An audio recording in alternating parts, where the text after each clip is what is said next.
What is going on, ladies and gentlemen? Randy here with RTS Mobile Game, bringing you an awesome video today. We are playing the Lord of the Rings Rise to War, and in today's video we are talking about Gothmog, or should I say God-Mog. This is Taco the Kraken's Gothmog build. We were doing some testing the other day. I sent several of my stronger physical damage armies against his Gothmog, and he was able to defeat all of them with flying colors. Okay, so let's talk about this right now. Like and sub. Here we go. Alright, let's take a look at the build first, then we'll go through some of the reports, ladies and gentlemen. First thing first, this Taco's Gothmog here is running full purple gear, which is great to see. It's not stuck in that gold gear vortex. Everything's pretty standard here. The only thing that's a little bit unique is going to be the Bone Mask with Manipulate. This is going to help you counter Retaliate builds like you countered my Retaliate build in this video. And then Worn Out Smoking Pipe is going to be great healing, believe it or not. So, really, one of the main points of this build is going to be the unit composition, right? He's running Pure Orcs, which is nothing special. He's running Reapers, which is nothing special. But when you start mixing in the War Drummers, it becomes extremely, extremely powerful. His units will gain a 20% bonus damage for basically the duration of the fight, as long as the War Drummers are alive. His units will also gain a 35% chance to remove a debuff as long as your War Drummers are alive. So if this triggers 3 or 4 times over 10 rounds, that's 3 or 4 cleanses on 3 units. You could have up to 12 cleanses basically if this triggers 4 times. Very powerful. They also deal decent damage as well. Okay, so War Drummers are a big focal point of this build. And then into his skills itself, he's got the top R0 tree maxed out. This is a defending build, so you will be defending damage. You'll be having 18% reduced physical damage when defending. You'll be taking 14% reduced damage from everything. And then up in the top R5 tree, you'll be taking another 14% reduced damage from everything. So that's 28% reduced all damage and an additional 18% reduced physical damage, putting you at a total of 46% reduced physical damage taken while defending.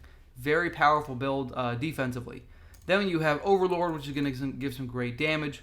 You have the R5 Morgul Lieutenant, which is going to give some great damage all the way up until the point that the Reapers gain their execution bonus.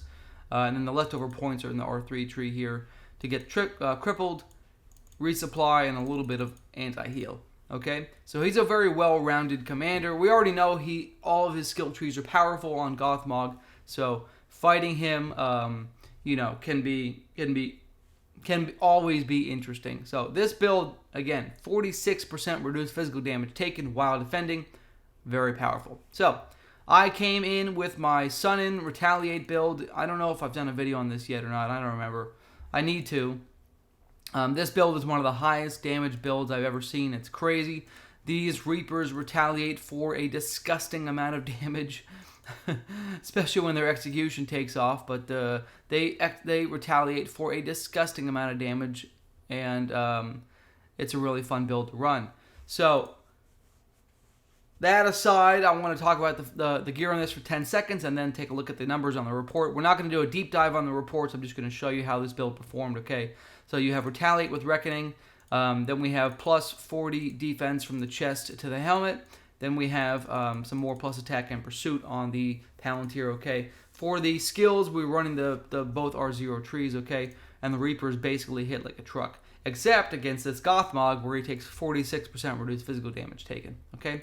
Actual performance on this build, you can see the performance wasn't too far apart. However, with his additional tankiness and his healing mixed in, he is able to pull ahead with about a 70,000 damage advantage over my units, which does give him the W. He also has 30,000 additional health, which, of course, mathematically works out. Okay, Reapers, most of the damage on my units, of course. Reapers, most of the damage on his units as well, although the War Drummers and the Crushers are dealing decent damage as well. Okay, into the next report where he dominated my Círdan. This build I was expecting to go slightly better because Círdan, this is my purple gear Círdan build. I was expecting some Teleri procs to really be nice and catch me up in damage, but it didn't quite pan out here. I'm not going to go through the Círdan build. Go watch my Círdan video from 2 days ago, okay? you can see here I did as much damage as I could, and the enemy just came in like a shotgun and blew right through me, okay? A lot of powerful work right here from God-Mog, Talk of the Kraken's God-Mog. The next report I have for you is a physical damage Witch King, and yes, I'm only running physical damage reports on this this fight sequence. I don't need to come in here with an Alchemist Witch King and flatten anybody. Okay, we all know what an Alchemist Witch King can do. So now I'm trying to show you how Gothmog performs against physical damage builds. Okay, so Witch King, believe it or not, did not put out anywhere near as much damage as I was hoping. He really got murked quickly, even with 700 Swan Knights to absorb the first few rounds of damage. These spear throwers, just because of the sheer physical damage reduction on this Gothmog, the spear throwers were not able to get out as much damage as I would have liked, okay? The Witch King build you're seeing here is a funky build. Like I said, this is ranged physical, okay? So my spear throwers have a total of +7 attack on this. Some of the gear isn't fully leveled up, okay? Here's the build, R0, R0, and then R5, okay? Into the next report, we have a Tuolumne against Gothmog. In case you were wondering if Tuolumne could take the W here, you are mistaken. Tuolumne did not put out anywhere near as much damage as these Reapers. The damage was disgusting. Okay, the gear on the Tuolumne, as you can see here, pretty substantial gear, running a pretty solid high damage build. I put as much of the physical damage defense penetration in here as I could, since these units have some decent defense. Okay, 45 defense. If I can penetrate half of that, great.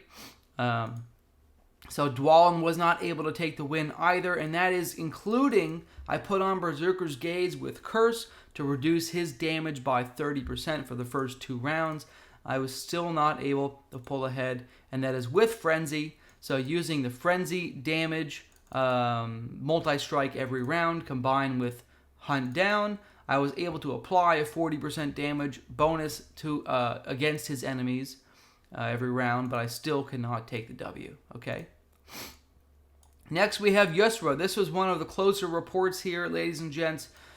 Yusra coming in hot and heavy, put out some decent damage. Okay, she was running a I had the frenzy weapon on her as well. She was running a similar frenzy focused hunt down build, and she was still not able, even with these fantastic unit compositions and solid gear, she was still not able to take the win, folks. Just a dominating performance by God-Mog here. Okay, I cannot speak enough about that. And the last report, the last 2 reports I'll show you is going to be a Black Serpent build. This is a Black Serpent build. I figured why not put a 43% physical damage mitigation unit up against a 46% physical damage mitigation unit, because Black Serpent reduces physical damage by 43%. I wanted to put him in here against Gothmog and see how these 2 tanks would perform against each other.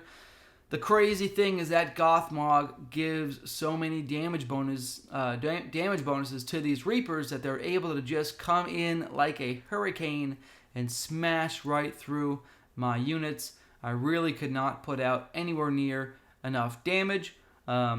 I was running a nice balanced march with a big stack of Corsairs mixed in there to try and bypass some of that physical damage mitigation. So the Corsairs, instead of having their damage reduced by 46%, their damage was only reduced by 28%, but they still could not perform well enough, okay? So good performance overall here with solid gear and a solid build on this beautiful Black Serpent, okay? And the last report I have for you is the best performing report of the day, but it's a very expensive report.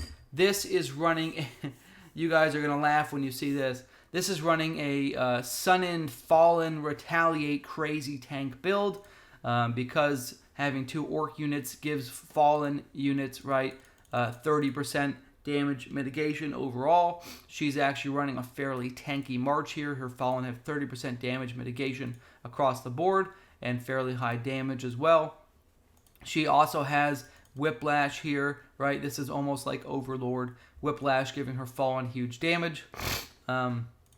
Defensive stance mitigating the Fallen's damage taken. We have Feint for high damage, Inspiration for high damage. So she actually performed the best out of everybody because of how tanky her Fallen build is. And again, this is a very expensive build that you're probably not going to run outside of crazy theory crafting like this because of how expensive the Fallen are and how little damage she does compared to Theoden, ironically. This build performed the best against God-Mog here, as you can tell,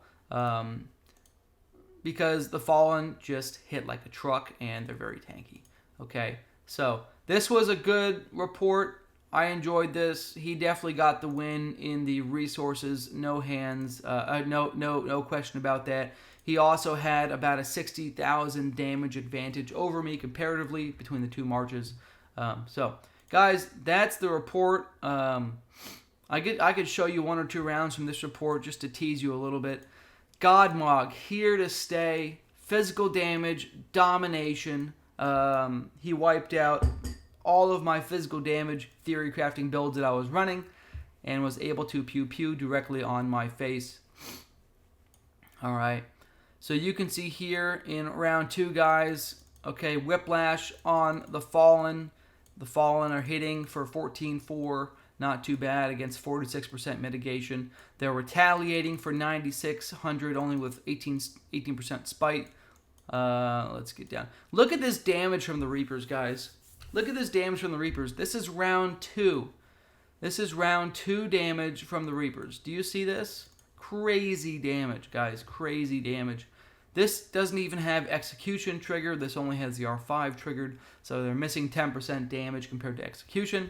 But this is what this build looks like. And my Fallen, like I said, they have 10% inherent damage mitigation from mounted. They have 30% damage mitigation from the fantastic orc bonuses. And then I also am running Curse, by the way. I'm running Curse on this Sunin build to try and get an advantage in the first 2 rounds. And he was able to push through Curse and Tactical Maneuvers. This is 39% damage mitigation for the first couple rounds, okay, on top of the other 40%. Alright, so you're looking at 79% damage mitigation for my Fallen for the first 2 rounds, taking 32,000 damage from the enemy's Reapers. It's crazy. Okay, here in round 3, you'll see some damage from Feint, but you're gonna most notably see the damage bonus fall off from Curse, the damage mitigation fall off from Curse. Okay, and now my Fallen have a full stack, so in round 4 I'll have Whiplash. We'll get some Whiplash damage with Manipulate. Unfortunately, I'm manipulated in this fight, so I do keep getting punched in the face. But I mean, guys, this is the build. These Reapers just keep hitting like trucks.